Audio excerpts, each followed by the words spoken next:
இறை இயேசுவில் எனக் அன்பார்ந்தவர்களே, நம் ஜீவனுள்ள தேவனின் உயிருள்ள வார்த்தைகளை தினமும் கேட்பதன் மூலம் உங்களுக்கு நன்மையும் ஆசையும் உண்டாவதாக.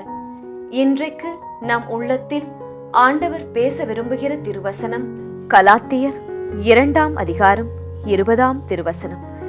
எனவே இனி வாழ்பவன் நான் அல்ல, கிறிஸ்துவே என்னுள் வாழ்கிறார்.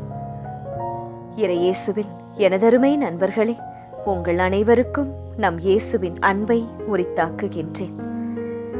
இறைமகன் மீது நாம் கொண்டுள்ள நம்பிக்கையின் அடிப்படையில் நாம் இவ்வுலகில் வாழ்கின்றோம். அப்படி நாம் வாழ்கின்ற பட்சத்தில் வாழ்வது நாம் இல்லையாம், நம்முள் இயேசுவே வாழ்கிறாராம். சரி, உங்களுடைய இதயம் ஒரு டீ கப் என்று இமேஜின் பண்ணி கொள்ளுங்கள். அந்த டீ கப்பை நாம் எதையெல்லாம் கொண்டு நிரப்ப வேண்டும் தெரியுமா? ஜெபம், விவிலியம் வாசிப்பு, நன்றியுணர்வு, ஆராதனை, ஜெபமாலை, இறை நம்பிக்கை, பிறர் அன்பு, இப்படியான நல்ல நல்ல விஷயங்களில் உங்கள் மனமும் உங்கள் மனம் என்னும் கப்பும் நிறைந்திருக்க வேண்டுமாம். உங்கள் உள்ளம் இதுபோன்ற நல்ல காரியங்களால் நிரம்பி இருக்க வேண்டும். அப்படி நிரம்பி இருந்தால் இன்றைய வசனத்தில் கூறியிருக்கிறபடி இனி வாழ்பவர் நீங்கள் அல்ல, கிறிஸ்துவே உங்களுக்குள் வாழ்வார். நிச்சயம் உங்கள் வீட்டில் குடியிருப்பார். உங்களுக்குள்ளும் உங்கள் வீட்டிலும் இயேசு இருந்தால் அது நீங்கள் செய்யும் எல்லா காரியங்களிலும் தெளிவாய் பிரதிபலிக்கும். பிறரும் உணர்ந்து கொள்வர். நீங்கள் பேசுவது அன்பாக பாசமாக இருக்கும். கெட்ட வார்த்தைகள் எதுவுமே உங்கள் வாயில் வராது. தேவையில்லாத சண்டை சச்சரவு, புறம் பேசுதல், கணவரை, மனைவியை, பிள்ளைகளை, வயதானவர்களை மரியாதையின்றி பேச மாட்டீர்கள். இந்த உலகம் எந்த விதமான மாதிரிகளை, மாய்மாலங்களை உங்கள் கண்முன் காட்டினாலும் எதற்கும் இணங்காமல் உங்கள் உள்ளமும் உங்கள் எண்ணமும் இருக்கும். நீங்களும் அப்படி இருப்பீர்கள். எதை செய்தாலும் சிந்தித்து நிதானித்து, நான் செய்யும் இந்த செயல் என் இயேசுவை பிரியப்படுத்துமா என்று யோசித்து செய்யும் பொறுமை உங்களுக்குள் வந்துவிடும்.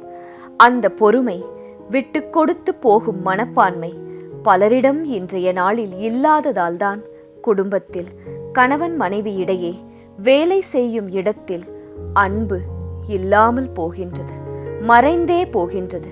வெறுப்பும் சண்டையும் தான் என்ற அகங்காரமும் தான் இருக்கின்றது. எதை சொன்னாலும் பிள்ளைகள் கேட்பதில்லை என்பதற்காக அவர்களை அடி அடி என்று அடிப்பது, கரித்து கொட்டுவது. இயேசுவை வணங்கும் பெற்றோர் செய்யும் காரியமா அது? சிந்தித்து பாருங்கள்.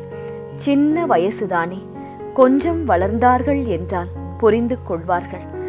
நாம் அப்படியாய் அவர்களுக்கு நல் உதாரணம் தந்து வளர்க்க வேண்டும்.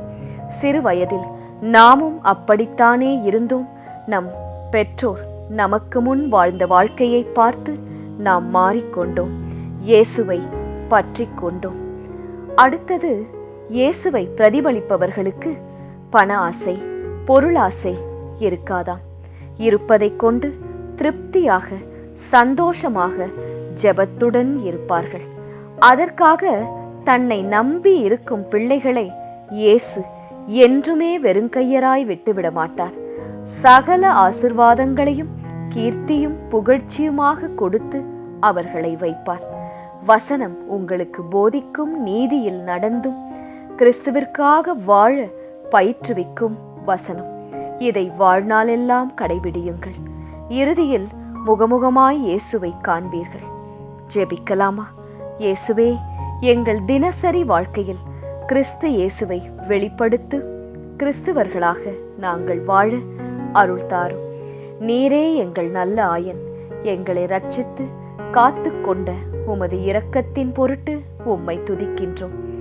எனவே இனி வாழ்பவர்கள் நாங்கள் அல்ல, கிறிஸ்துவாகிய நீரே எங்களுக்குள் வாழ்கின்றீர். இறைமகன் மீது நாங்கள் கொண்டுள்ள நம்பிக்கையின் அடிப்படையில் இனி இவ்வுலகில் நாங்கள் வாழ எங்களுக்கு உதவியருளும் இயேசுவே. ஆமேன். இயேசு கிறிஸ்துவின் பெரிதான நாமத்தின் நிமித்தம் ஜெபிக்கிறோம். ஆமேன். ஒவ்வொரு நாளும் உங்கள் உள்ளத்தில் ஆண்டவர் பேச விரும்புகிற இறை வார்த்தையை தெரிந்து கொள்ள ரோசரி பிரேயர்ஸ் சேனலை சப்ஸ்கிரைப் செய்யுங்கள். மேலும் உங்கள் நண்பர்கள் மற்றும் உறவினர்களுடன் ஷேர் செய்யுங்கள். நன்றி.